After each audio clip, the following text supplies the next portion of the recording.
Honestly, I used to think my family was untouchable. Not perfect, not in a magazine cover kind of way, but solid, real. We weren't rich. We didn't take exotic vacations or host dinner parties. But we laughed. We showed up. We made time. And I thought that meant something. My dad was the kind of man people just liked. The type that shook hands with intention and remembered your dog's name. He never yelled, never hit. Always home for dinner. I thought that's what made a good man. My mom was quieter.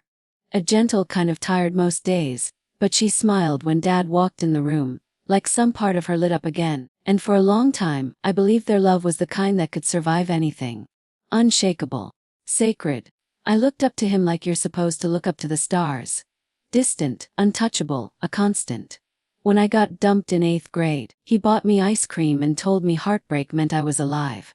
When I broke my arm falling off my bike, he carried me 6 blocks home. He was safe. He was mine. And then he wasn't.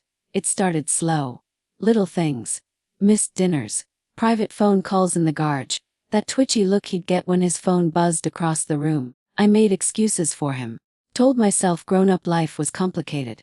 That maybe work was just a lot. But it kept building. Small lies that didn't feel small anymore. The kind that stick in your throat when you try to swallow them. Then one night I woke up. Past midnight, air heavy like something was waiting. The house was silent. Too silent. I got up for water. On my way back, I noticed the glow of the living room light leaking under the door. He was sitting on the couch, fully dressed, staring at his phone like it was telling him secrets. He didn't see me. Then, jacket on, keys in hand, he left, just walked out the front door like it was normal. It wasn't.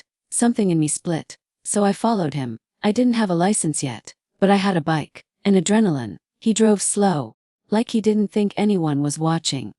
He parked near a half-dead shopping plaza.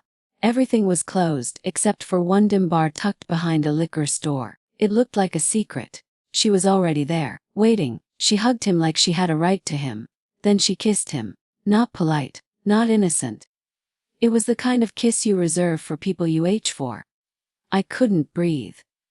My hands gripped the handlebars like they might keep me from disappearing. He brushed her hair behind her ear. He used to do that for Mom. Then they disappeared into the building. When they came out again, they were laughing. Giddy, like teenagers with no curfew and no conscience. He kissed her again before she got into her car, and then he drove off like nothing happened. I didn't cry. Not right away. I rode home numb, every part of me shaking but still. He was already there when I got back, asleep. On the couch, like a man with nothing to hide. I stood in the hallway watching him, and for the first time in my life, I realized I didn't know he was. Not really. The man I trusted to protect me from the world, had become the person I needed protection from. For weeks, I carried it like a secret tumor. I watched him lie without words, the ease, the comfort. He'd joke about school, ask about my grades, sip coffee while texting her. Mom. She was tired. More than usual. She knew. Maybe she didn't. That terrified me more. One night while he was in the shower, I looked through his phone. Wasn't graphic, but it was enough. Nicknames, plans, intimacy, little things that spelled big betrayal. It had been months. I told my best friend. She didn't know what to say, just stared and whispered, "You have to tell someone." But I didn't want to be the one to break my own family. Still, living in the silence was worse. So I planned it. Waited until we were alone in the kitchen. I didn't cry. I didn't scream. I just said, "I know." He froze. Then he said my name like he wanted to control the moment, like saying it would give him the power back. But it didn't. He tried to lie. Briefly. Weakly. Then he crumbled. I didn't even need to show him the screenshots. He begged me not to tell Mom. Said it would kill her. Said he didn't mean for it to happen. Said he still loved us. I told him he didn't get to say that anymore. Love without honesty is just decoration. And I was done living in a house full of painted over cracks. 2 days later I told Mom. Her face didn't move for a while, then it broke. She didn't cry, not loudly, just kind of sank, like something inside her had given up holding on. She thanked me, quietly, then stood up and didn't speak to me the rest of the night. The next week, Dad moved out. No screaming. No suitcases thrown on the lawn. Just a quiet goodbye and the sound of a door closing that would never open the same way again. The house felt different after. Lonelier. but lighter, like a storm had passed and left everything soaked but standing. Mom started humming again. Not right away, but eventually. I'm still figuring it out. I miss the version of my dad I thought was real. But that's the thing about illusions. They're only beautiful until they break. Now I know better, honestly. Sometimes the strongest love you can give someone is choosing not to keep their secrets. Honestly. The thing no one tells you about the truth is that once it's out, it doesn't heal you. It just makes everything louder. The silence. The space at the dinner table. The sound of your mom not crying in the next room. The voicemail from a number you know is him, but you let it ring anyway. It's been 3 weeks since he left, honestly. The couch still has the dent where he used to sit. His jackets are gone, but his presence, it's in the creak of the floorboards. The echo of footsteps that don't come anymore. Mom doesn't talk about it, not directly. She washes dishes with more force than necessary. She burns the toast now. She hums less. Sometimes I hear her whispering in the shower, like she's trying to convince herself this is real. He texted me last Thursday. Just a simple, "Hey, you okay?" I stared at it for a long time. What do you say to that? No, I'm not okay. You broke something sacred, and I'm still sweeping up the glass. But I didn't say that. I didn't reply at all. It's weird how grief works when the person's still alive. How you mourn someone who's breathing but gone. He still posts pictures of coffee and sunrises, like the man he pretends to be never left. Maybe she still sees him too. That other woman. The one he chose in the dark. I wonder if she knows he had a family who used to believe he was a good man. One night, I found Mom sitting in the hallway, just sitting. Like she forgot how to sleep. I sat beside her and didn't say anything. Sometimes silence is safer than words. After a while she whispered, "I think I knew." Honestly, somewhere deep down I think I've known for a long time. That hit harder than anything. Not the affair, not the lies, but the acceptance. The idea that she saw the cracks and kept smiling anyway. I asked her why. She shrugged. Because you were still looking at him like a hero. And I didn't want to take that from you. That's the thing about moms. They'll let their hearts break quietly if it means protecting yours. School felt different, too, honestly. I used to walk around like I had this secret superpower. A family that worked. People would vent about their parents and I'd silently think, at least mine love each other. But now I keep my head down. Pretend everything's fine. Lie in small ways because big lies run in the family, I guess. He showed up unannounced last Sunday. I opened the door and there he was. Same coat, same smile. But something in his eyes looked smaller. He said, "Can we talk?" I let him in, but I didn't invite him to stay. Mom wasn't home. It was just us. He sat on the couch like it still belonged to him. Asked how I've been. Told me he missed me. I nodded. Didn't say much. He said he made a mistake. That he regrets it every day. That he wants to be in my life. Honestly. I looked at him and finally asked the question that had been burning in my chest since that night behind the bar. Was she worth it? He didn't answer. He just looked away. And that was the answer. I didn't cry. Not this time. Because now I know. You don't cry over a man who couldn't hold on to the truth when it mattered most. When Mom got home, she saw his car in the driveway. She didn't panic. Just sighed. Like she'd already made peace with his patterns. He left shortly after. This time he didn't say goodbye. Just a tired look and a quiet door click. There's still healing to do. Still days when I wonder if forgiveness is just another form of denial. But we're surviving. Mom laughs more now. She cut her hair last week. Said she felt lighter. I told her she looked beautiful. She said, "Thank you." I'm starting to believe it again. As for me, I'm still learning how to live without the illusion. Still learning how to trust my instincts, and not the stories people tell with warm smiles and hidden phones. But I'm okay. I'm not whole yet. But I'm not broken either. Just rebuilding. One truth at a time. Honestly. They say when someone breaks your heart, you start to doubt everyone.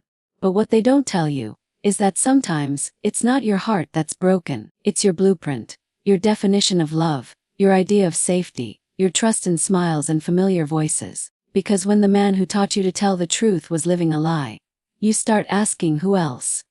What else have I missed? It had been 5 months since he left. The house was quieter now. Still a little hollow, but clean. No more phantom laughter from the living room. No more Sunday dinners with silence between bites. Just me and Mom. And the kind of honesty that hurts but heals too. She started going to therapy. Said she wanted to find herself again. The version of me before I got good at pretending. I started writing more. Mostly in notebooks I didn't let anyone read. Words poured out like wounds. Like I was bleeding out all the things I hadn't said. Then came him. He sat next to me in English Lit. Not dramatic, not fireworks. Just soft. A slow grin, a voice that didn't rush. He asked if I liked the book, said my highlight colors were cool. I laughed. I don't know why. It was dumb. But it was kind. And after that, I started waiting for English Lit. We started texting. Nothing flirty at first. Just sharing songs. Quotes from the novel. Inside jokes about our grumpy professor. But it grew. He asked questions like he really wanted to know the answers. He listened with both eyes. And slowly, I felt something tug open in me. A door I thought I'd locked for good. When he asked me out, I panicked. It wasn't him. It was me. It was remembering how love can lie. How someone can touch your hair and ruin your mother. I told him no, said I wasn't ready. And instead of disappearing, he said, okay, I'll wait. But I'll still sit beside you. And I'll still think you're incredible. That night I cried. Because that felt like the kind of love I always wanted to believe in. Gentle, patient, clean. A month later I said yes, not to fur to a movie, and his hand brushed mine in the theater, and I didn't pull away. Not because I was sure, but because I wanted to try. We're not official. Not putting labels on anything. But I like the way he looks at me. Like I'm not something broken he needs to fix. Just something real he will understand. I haven't told him about my dad. Not fully. But one night, we were on a walk, and he asked me why I hesitate sometimes. Why I go quiet when things get too sweet. And I told him. Because I used to believe love was safe. Now I believe it's real, but not always safe. He didn't flinch. Didn't try to change my mind. He just said. Then I'll be careful with it. And that's when I knew. Love doesn't have to be perfect. It doesn't have to be loud or labeled. But it does have to be honest. And I'm learning how to build that again. Slowly. Deliberately. Not from what my father showed me but from what I deserve. Sometimes I still see him, my dad, at the grocery store. On the street he smiles too quickly. Asks if I'm okay. I tell him I'm fine. And maybe that's not fully true. But I'm better. And I don't need him to fix it anymore. The version of me that thought love couldn't lie, she's gone. But the version of me now, she's stronger, softer, martyr, and still capable of love, the real kind. The kind that tells the truth even when it hurts. It had been 8 months. 8 months since that night behind the bar. 8 months since I told the truth, and watched my family collapse in slow motion. 8 months since he packed up his life in 3 suitcases and left everything else behind. We weren't speaking, not really. He sent texts, birth holidays, just checking in. I didn't reply. I read them. I always read them. But I wasn't ready. Because there's something worse than rage, ambivalence. When someone used to feel like the center of your world, and now you can't even tell if their voice makes you angry or just tired. Then came the wedding. My cousin, small ceremony, backyard kind of love. I almost didn't go. Mom understood, but she squeezed my hand that morning and said, "You don't have to talk to him, but don't hide from him either." So I went. Hair curled, dress plain, guard up. He was there before us, standing near the drinks table like a guest in his own life. He saw me, froze, gave a nod. The kind people give to mailmen or cashiers, and I nodded back. That was the first time we looked at each other and didn't pretend. Later, after the vows, after the awkward small talk, I found myself alone near the fence. He walked up, not too close, not like before. "You look grown." I didn't answer, just stared at the grass. "I've been wanting to talk to you." Still, I said nothing. I want you to know I'm sorry." That made me look up, because sorry is easy, sorry is soft. Sorry comes after the damage is done. So I asked him, quietly, evenly, "What exactly are you sorry for?" He blinked. "For hurting your mom. For breaking what we had. For lying to you." I waited. Because that was the first honest thing I'd heard from him in almost a year. "I don't expect you to forgive me," he added. "I just want you to know that I regret it. All of it." I studied his face. He looked older. Not just tired, but changed. Not sad because he missed us. sad because he missed who he used to be. And I realized, standing there under fairy lights and bad wedding music, that I didn't want revenge. I didn't want apologies or explanations anymore. I just wanted truth, the kind that stays quiet but never lies. So I said, honestly, I don't hate you.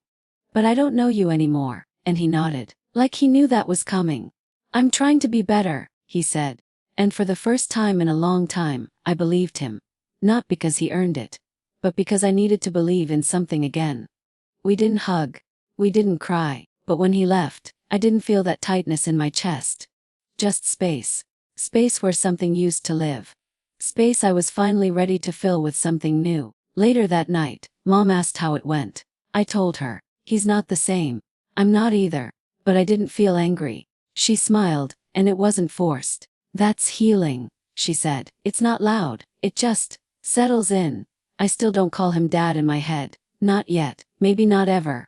But he's a man trying now. And I'm a girl who isn't afraid of love anymore. Because I know the truth doesn't ruin everything. Sometimes, it frees you.